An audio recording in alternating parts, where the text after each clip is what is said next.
ท่านผู้ชมในฐานะผู้หนึ่งที่เป็นนักพัฒนาในวงการของการท่องเที่ยวท่านอินทีเดือนสวรรค์ประธานสมาคมการท่องเที่ยวที่เป็นทั้งนักพัฒนาและนักธุรกิจสายท่องเที่ยวที่สังคมลาวและสากลรับรู้ถึงศักยภาพและความทุ่มเทในการพัฒนาชุมชนโดยคอลัมน์สมเสย50 ปีสาธารณรัฐประชาธิปไตยประชาชนลาวมีไซ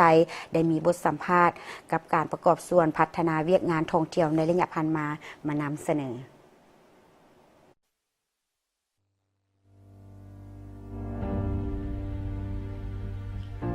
เมื่อเอ่ยถึงท่านอินทีเดือนสวรรค์ประธานสมาคมธุรกิจการท่องเที่ยวหลายคนจะนึกถึงผู้ชายที่มีท่าทางเกี่ยมพร้อมลุยทุกสถานการณ์ในนามที่เป็นนักพัฒนาและนักธุรกิจสายท่องเที่ยวที่สังคมลาวและสากลรับรู้ถึงศักยภาพและความทุ่มเทในการพัฒนาชุมชนการท่องเที่ยวที่คำนึงถึงการกระจายรายได้สู่ชุมชนท่านอินทีเดือนสวรรค์ได้สัมภาษณ์ต่อทีมข่าวโทรภาพแห่งชาติลาวด้วยน้ำเสียงที่นักแน่นด้านการประกอบส่วนของตนเองในแขนงการที่ตนเองรับผิดชอบเช่นโรงแรมบ้านพักร้านอาหารและแหล่งท่องเที่ยวที่มีความพยายามนำเอาท่าแฮงของลาวเฮาคือธรรมชาติการจ้างงานและผลประโยชน์ทางอ้อมสู่ชุมชนท่องเที่ยวนี่มันพัวพันไปถึง1มันขนส่งหมายความว่าการเล่นการขนส่งอยู่ในบ้านในเมืองต่างๆได้ผลประโยชน์แล้ว2เป็นโรงแรมบ้านพักเนาะเพราะนักท่องเที่ยวมาฮอดเขาเจ้าสิบ่เป็นมาแต่เที่ยวอย่างเดียวเขาต้องพักเขาต้องกินเขาต้องไปห้านนวดเขาต้องไปหลายๆอย่างต่างๆการท่องเที่ยวที่มันเกิดขึ้นเวลาพวกเราเฮ็ดท่องเที่ยวที่มันประสบผลสำเร็จแล้วมันจะสร้างผลประโยชน์โดยรวมให้แก่ธุรกิจที่เป็นอ้อมอยู่ในหันเนาะซึ่งนี่เป็นการประกอบส่วนโดยตรงของพวกเฮาและนอกเหนือจากหันประเทศลาวของเฮานี่เขาอุดมสมบูรณ์นักท่องเที่ยวที่เขาจะมานี่เขามาเบิ่งธรรมชาติเขาอุดมสมบูรณ์มาเบิ่งวัฒนธรรมฉะนั้นมันเฮ็ดให้โดยกงเลยก็คือว่าคันเฮาจะรักษาจุดขายตัวนี้เฮาต้องได้รักษาสิ่งแวดล้อมรักษาฮิตของประเพณีวัฒนธรรม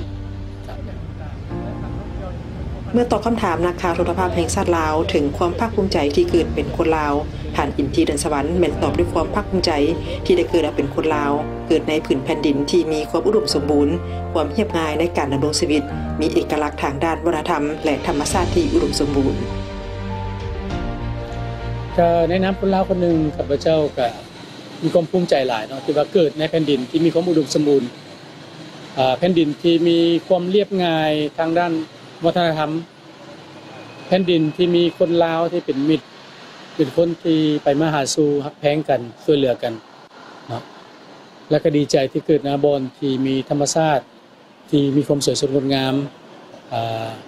ตัวนี้เฮาเห็นได้เมื่อก่อนเฮาอาจจะบ่ฮู้แต่เฮาเห็นจากนักท่องเที่ยวที่มาประเทศลาวนี่เขาเจ้าประทับใจเขาเจ้าย่องหลายว่า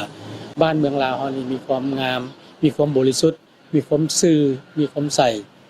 ที่พวกเฮาต้องได้ปกป้องรักษาแล้วก็รัฐบาลเองก็ถือว่าได้ให้ความสำคัญในแขนงการท่องเที่ยวแขนงการท่องเที่ยวเป็นแขนงการสำคัญหนึ่งเป็นบุริมสิทธิ์หนึ่งในการพัฒนาเศรษฐกิจของประเทศลาวฉะนั้นในข้าพเจ้าที่เฮ็ดในแขนงการท่องเที่ยวนี้ก็ถือว่าได้รับการส่งเสริมได้รับการให้ความสะดวกหลายๆอย่างจากภาครัฐในการลงทุนในการท่องเที่ยวท่านอินทีเดือนสวรรค์ประธานสมาคมธุรกิจการท่องเที่ยวยังบอกให้ฮู้ถึงจุดแข็งจุดเด่นของการท่องเที่ยวลาวเฮาต้องในพร้อมกันค้นท่าแฮงที่บ่มซ้อนขึ้นมาเพื่อเป็นทางเลือกให้แก่นักท่องเที่ยวต่างประเทศเพราะนักท่องเที่ยวต่างประเทศที่เข้ามาท่องเที่ยวอยู่ลาวเพื่อศึกษาเอาความรู้